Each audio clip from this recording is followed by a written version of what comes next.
예, 일요일인데도 근무하시느라고 고생 많으시고요.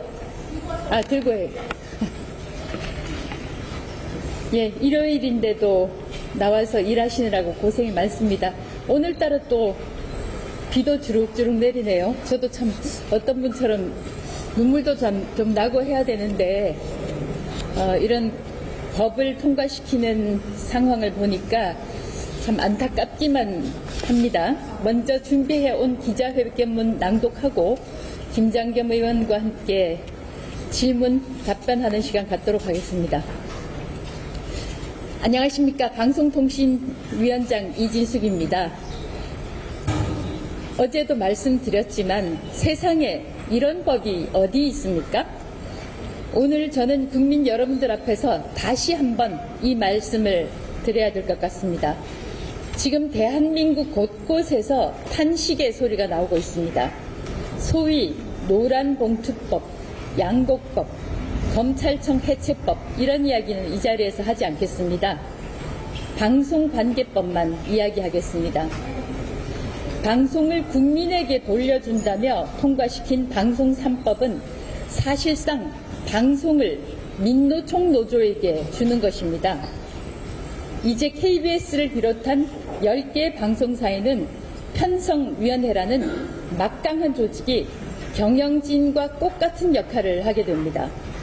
이 조직을 운영하지 않으면 징역형에 처하거나 3천만 원에 이르는 과태료를 물어야 합니다. 방송국의 생사를 좌우하는 재허가, 재승인에도 막강한 영향을 미치게 됩니다.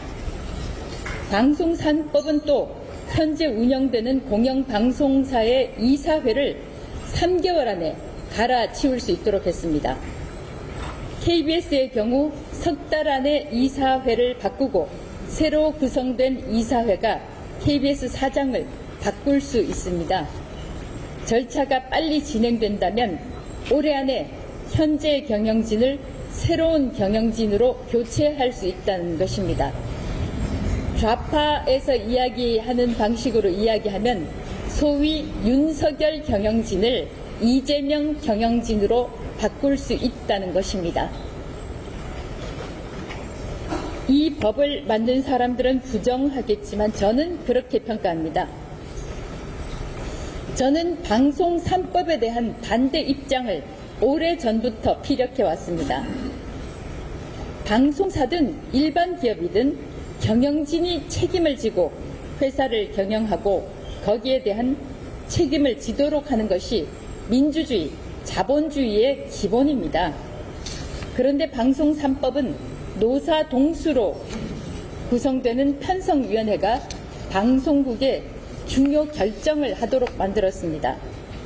방송사, 언론사가 구조적, 법적으로 노조에게 최소 절반의 경영권을 노조에게 넘기게 만들었다고 저는 평가합니다. 거기에 한 발 더 나가서 이제 다수당 민주당은 방송 미디어 통신위원회라는 걸 만들었습니다. 방송과 통신 사이에 미디어라는 점 하나 찍었습니다. 그리고 방송통신위원회를 없애버렸습니다. 통상 조직 개편은 구조를 크게 바꿀 만한 이유가 있을 때 시행하는 것입니다. 그런데 방송통신위원회와 방송미디어통신위원회를 비교하면 그 틀이 크게 달라지지 않습니다. 유료 방송에 대한 관리 권한 정도만 주어집니다. 관계기관들과 충분한 협의도 없었습니다. 물론 야당인 국민의힘과의 충분한 협의도 없었습니다. 그런데 왜 이렇게 속도전을 내면서 법을 통과시켰을까요? 그것은 정청래 민주당 대표가 25일로 날짜를 정해두었기 때문입니다.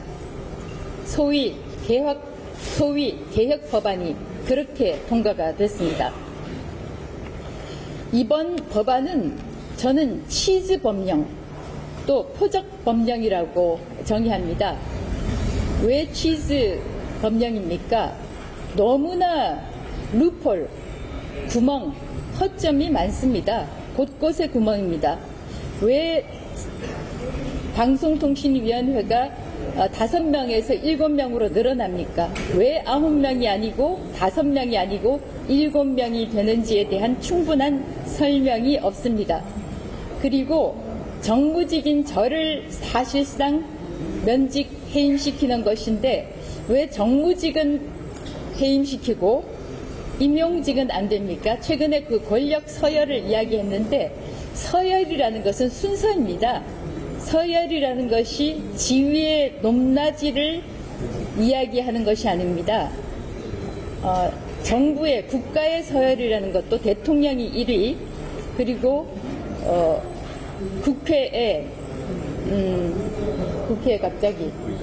국회의장이 서열 2위죠. 이것은 지위의 높낮이가 아니라 주어진 권한의 순서입니다. 행사를 할 때 누가 먼저 입장을 할 것인지 자리 배치는 어떻게 하는 것인지 그 순서를 이야기하는 것이지 지위의 높낮이가 아닙니다. 그런데 이번 방송미디어통신위원회 법 부칙을 보면 정무직은 자동 면직되는 것으로 한다 이렇게 이야기를 했지 않습니까? 그러면 정무직 공무원과 임용직 공무원의 차이는 무엇입니까? 왜 정무직은 면직이 되어야 되는지에 대한 설명도 없습니다. 구멍이 많은 치즈 입법입니다. 치즈 법령이고 또 저에 대한 표적 입법입니다. 어제 김장겸 의원도 설명했지만 방심위는 어떤 면에서 아주 큰 문제를 갖게 됩니다. 방송 심의를 하는 것, 방송통신에 대한 심의를 하는 것은 정말 객관적이고 국민의 입장에서 또 법에 따른 심의를 하게 되는데 위원장을 정무직으로 정하게 되면 어쩌면 이재명을 위한 방송 심의를 하게 되지 않을까요? 또 민노총, 민주당을 위한 방송 심의를 하게 되지 않을까요? 매우 우려스럽습니다. 소위 검찰청 폐지 법안은 검찰청 폐지 법안은 정청래 작품이고 방송미디어통신위원회법은 최민희 작품입니다. 소위 민주당의 강성 지지자들인 개딸들에게 추석 비상 선물을 하려고 충분한 협의 없이 이 법을 통과시킨 거 아닙니까? 이제 방미통일법이 통과된 직후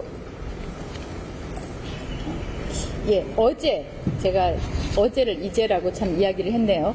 어제 방미통일법이 이렇게 참 발음도 힘들다니까요. 방미통위법인데 제가 방미통리법이라고 이야기를 하는데 어제 방미통리법이 통과된 직후에 민주당의 한 의원이 제 옆을 지나가면서 속이 시원하다 이런 말을 하더라고요. 공영방송을 좌파 진영에 조직적으로 법적으로 갖다 바치는 법안이 통과됐으니까 얼마나 시원하겠습니까? 국민 여러분께 말씀드립니다. 어제 최형두, 김장겸 두 의원이 방미통일법에 반대하는 필리버스를 했습니다. 유튜브를 통해서 이 법안에 대한 반대 토론 꼭 좀 봐주시기 바랍니다. 시간이 좀 길 수도 있지만 시간 날 때마다 이 필리버스터 반대 토론을 꼭 들어주실 것을 부탁드립니다. 이 법이 어떤 법인지 어떻게 졸속 결정되고 통과됐는지 여러분들이 잘 아실 수 있을 것입니다. 방송은 국민들에게 공기와도 같은 것입니다. 공영방송은 더더욱 그런 역할을 해야 합니다. 이제 속전속결로 이재명 정부는 방송미디어통신위원회 진용을 갖추어서 공영방송사를 민노총 언론노조에 가까운 방송으로 바꾸려 할 것입니다. 국민주권정부라고 이야기를 하죠. 저는 이 국민주권정부가 소위 피플스 데모크라시에 더 가깝게 가도록 만드는 것이 아닌가 매우 우렵습니다. 다시 한번 말씀드립니다. 불의에 저항하지 않은 것은 불의의 공범입니다. 또 불의에 침묵하는 것도 불의와 공범입니다.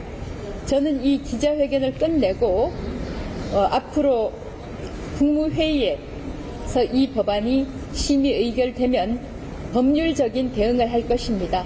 헌법 소원 또 가처분 할 수 있는 모든 법적인 절차를 통해서 이 법이 졸속으로 통과됐고 너무나 위헌적인 요소가 많다. 이런 점을 국민 여러분께 알릴 것입니다. 기자 여러분 고맙습니다. 국민 여러분 큰 관심 감사하고 부탁드립니다. 이제 질문 대답은 김장겸 의원과 공동으로 진행하도록 하겠습니다. 예, 김 의원 이쪽으로 나와주시죠. 예, 질문 받겠습니다.